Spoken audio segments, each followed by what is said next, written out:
আমি জানি তুমি আমাকে মায়ের মতন মনে করো না, কিন্তু আন্টি তো ভাবো, আন্টি হিসেবেও তো আমি তোমাকে একটু শাসন করতে পারি নাকি?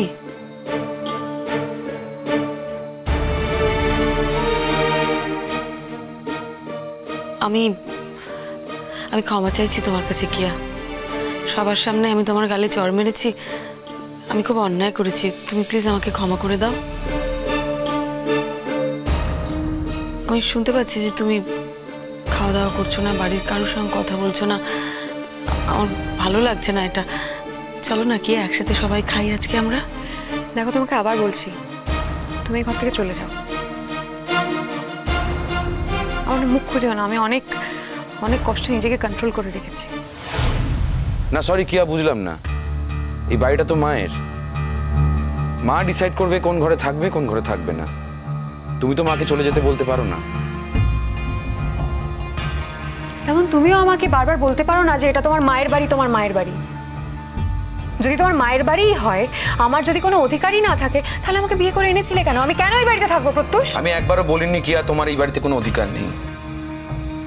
আমি জাস্ট বলছি এই ঘর থেকে চলে যাওয়ার কথা তুমি মাকে বলতে পারো না। 100 বার বলতে পারি, যার যখন ইচ্ছা হবে এই ঘরে ঢুকে পড়বে, সেটা তো হতে পারে না। আর এত বড় একটা অন্যায় করে সে আমাকে দরদ দেখাতে আসলে আমি যে সেটা মেনে নেবো, সেটাও তো হতে পারে না। বলছি তো তোমরা এখান থেকে চলে যাও, জাস্ট লিভ মি অ্যালোন। আমার ভালো লাগছে না, চলে যাও। কিয়া, বলছি যে আমি তো গোটা একদিন তোমাকে বিরক্ত করতে আসিনি, কারণ আমি বুঝতে পেরেছি তোমার সঙ্গে যেটা আমি করেছি সেটা অন্যায় করেছি। মেয়ে আর মেয়ের মতো, তার মধ্যে তো একটা তফাৎ আছে, তাই না? আর যদি আমি আমার মেয়েকে ওরকম ভাবে বকতাম, আমার মেয়ে আমার উপর রাগ করতো, কিন্তু আমার থেকে দূরে চলে যাবার কথা কখনোই বলতো না। আর যাই হোক, তুমি তো আমার ছেলের বউ না, মেয়ের মতো। তোমার সাথে আমি যেটা করেছি সেটা অন্যায় করেছি, আমার করা একেবারে উচিত হয়নি। শোনো কিয়াদি, এরপর থেকে আমার মা তোমার আর কোনো ব্যাপারে থাকবে না, আমি মাকে বলেছি। এমনিতেই মা খুব নন ইন্টারফেয়ারিং, সেটা নিশ্চয়ই তুমি বুঝতে পেরেছো। সেদিন আমি ছিলাম না, কিন্তু শুনেছি তুমিও যথেষ্ট আনপার্লামেন্টারি কথাবার্তা মাকে বলেছো, সেই জন্যই মা রিয়াক্ট করেছে। এরপর থেকে তুমি মাকে আর কোনোভাবে অ্যাটাক করো না, তাহলেই আর কিছু হবে না। তুমি কি আমাকে অ্যাডভাইস করতে? না, একদমই নয়। আমি আমার মায়ের হয়ে তোমার কাছে জাস্ট অ্যাপিল করছি। যেটা হবার সেটাই হবে। তোমার মা আসলে বুঝতে পারেননি যে তিনি কার ল্যাজে পা দিয়েছেন। এক্সকিউজ মি, কি হবে? কি হবে এক্স্যাক্টলি কিয়া? তুমি কি মায়ের নামে পুলিশে কমপ্লেন করবে না? রিঙ্কা, তোমার যেটা ঠিক মনে হয় তুমি করো। তোমার যদি মনে হয় তুমি পুলিশের কাছে যাবে, তুমি আমাকে শাস্তি দেবে, তুমি দাও। তুমি কি করবে সেটা ভেবে কিন্তু আমি তোমার কাছে এখন আসিনি। আমার মনে হয়েছে আমি যেটা করেছি সেটা ঠিক হয়নি, তাই জন্য তোমাকে সরি বলতে এসেছিলাম। এখন তোমার যেটা করার তুমি করো, আমার কোনো অসুবিধা নেই। অবশ্য আমি সত্যিই জানি না যে আমি তোমার কিছু করতে পারবো কিনা, কারণ তোমার তো একজন গডফাদার আছে, রোহিত সেন। সে নিশ্চয়ই তার নিজের কোনো বন্ধু বান্ধব ধরে তোমাকে বাঁচিয়ে নেবেন। শোনো কিয়া, রোহিত সেন এর আগে যতবার আমাকে কোনো বিপদ থেকে বাঁচিয়েছেন, ততবারই আমার কোনো অন্যায় ছিল না, সেই জন্যই উনি আমাকে বাঁচিয়েছেন। রোহিত সেনের মতন মানুষ কোনোদিন অন্যায়কে সাপোর্ট করেন না। অন্যায়কে চাপা দিয়ে উনি কখনো আমাকে বাঁচাবেন না, আর আমিও সেটা কোনোদিন চাইব না।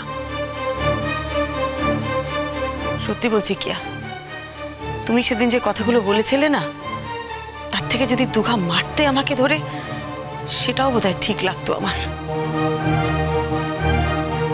কিন্তু এই কথাগুলো, ওগুলো কিন্তু মারার থেকেও অনেক বেশি। সত্যি করে বলো তো, কি এমন দেখেছিলে তুমি সেদিনকে? সৎভাবে বলো, কতটা বাড়িয়ে কথা বলেছিলে তুমি সেদিনকে? কি দেখেছিলে? আমি একটা মানুষের মাথায় জলপট্টি দিচ্ছিলাম, ওই মানুষটার জ্বরে বেঘোর হয়ে পড়েছিল। কি হয়েছে তাতে? যে মানুষটা আমাদের সব বিপদে আমাদের পাশে থাকে, তার শরীর খারাপে তার একটু সেবা করব না? ঠিক করেছো আন্টি, তুমি যেটা করেছো একদম ঠিক করেছো। এখন প্লিজ এই ঘর থেকে যাও, নাহলে আমাকে বেরিয়ে যেতে হবে।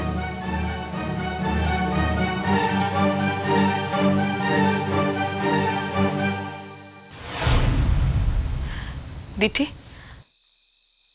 যা তো কি আর খাবারটা নিয়ে আয়, আজ আমি ওকে নিজে হাতে খাইয়ে দেবো। যা।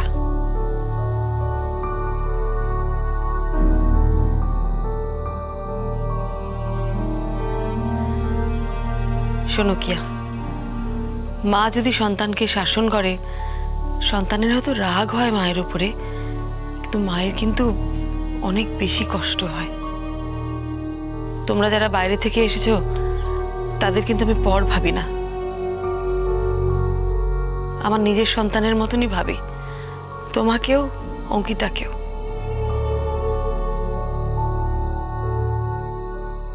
আন্টি তুমি এখানে, তুমি খাওয়া দাওয়া করবে না?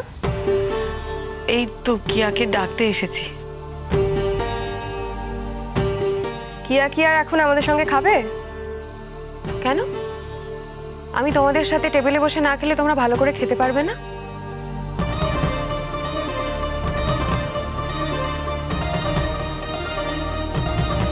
দেখো কিয়া, এই বাড়ি ছেড়ে আমি চলেই গেছিলাম, একমাত্র আন্টির কথাতেই আমি এখানে ফিরে এসেছি। আমি জানি না অনিরুদ্ধর সঙ্গে আমার রিলেশনশিপটা কোনোদিন ঠিকঠাক হবে কিনা, তুমি জানো যে এখনো কিছুই ঠিকঠাক হয়নি, কিন্তু তবুও একটা শেষ চেষ্টা করছি। অনিরুদ্ধর সঙ্গে যদি আমার রিলেশনশিপটা ঠিকঠাক না হয় তাহলে পার্মানেন্টলি আমি এখানে থাকবো না। শুধু আমার মনে হয়েছিল যে এই সময় আন্টির পাশে আমার দাঁড়ানো উচিত, আর আন্টিও আমাকে বলেছিল যাতে আমি অনিরুদ্ধকে একটু সময় দিই, সেই সময়টুকু দিতেই আমি এখানে এসেছি। যদি ও চেঞ্জ হতে পারে, যদি আরেকটু সেন্সিটিভ হতে পারে, আরেকটু সেন্সিবল হতে পারে, তাহলে হয়তো আমাদের রিলেশনশিপটা আবার ঠিকঠাক হলেও হতে পারে। দেখো, আমি যেটা বলার চেষ্টা করছি, the whole point is that aunty আমাকে বুঝিয়েছে যে একটা রিলেশনশিপ ভেঙে দেওয়া অনেক সোজা, কিন্তু জুড়ে থাকাটা অনেক বেশি কঠিন। সেই কঠিন কাজটা আমি একটু হলেও কন্ট্রিবিউট করতে চাই কিয়া। সত্যিই বলছি যে তুমি যদি আমাদের সঙ্গে না খাও তাহলে আমার খারাপ লাগবে, অনেস্টলি। দেখো কিয়া, যেটা হয়েছে আগের দিন, যে ঘটনা ঘটেছে, সেটা হয়তো অ্যাপারেন্টলি দেখতে খুব খারাপ লেগেছে, কিন্তু কিয়া তুমি যেভাবে আন্টি সম্পর্কে কথা বলেছো, যেভাবে আন্টিকে ডিমিন করেছো, সেটা কি তুমি ঠিক করেছো কিয়া? সত্যিই তোমার মনে হয়? আমি বুঝতে পারছি না, মানে তোমরা কি এখানে আবার নতুন করে আমার কাছে কমপ্লেন করতে এসেছো যে আমি কি করেছি কি করিনি? শোনো, আমার মনে হয় আমি একদম ঠিক করেছি, আমি কোনো ভুল করিনি। আমি তো বারবার বলছি, আমি যেটা তোমার সাথে করেছি সেটা অন্যায় করেছি, সেই জন্যই তোমার কাছে ক্ষমা চাইতে এলাম। তবু তোমার রাগ কমছে না? অঙ্কিতা, ও এখন আমাদের সবার সাথে বসে খাবে না, আমার মনে হয় ওর কিছুদিন সময় লাগবে। ঠিক আছে, ওকে ছেড়ে দাও, জোর করো না। আমি দিঠিকে বলেছি ওর খাবারটা এখানেই নিয়ে আস। এই যে, এই তো, আমি আজ নিজে হাতে ওকে খাইয়ে দেবো। আমি তো ওর মায়ের মতন, দেখি তো কতক্ষণ আমার উপর রাগ করে থাকতে পারে। লক্ষ্মী মেয়ে আমার, এসো খেয়ে নাও।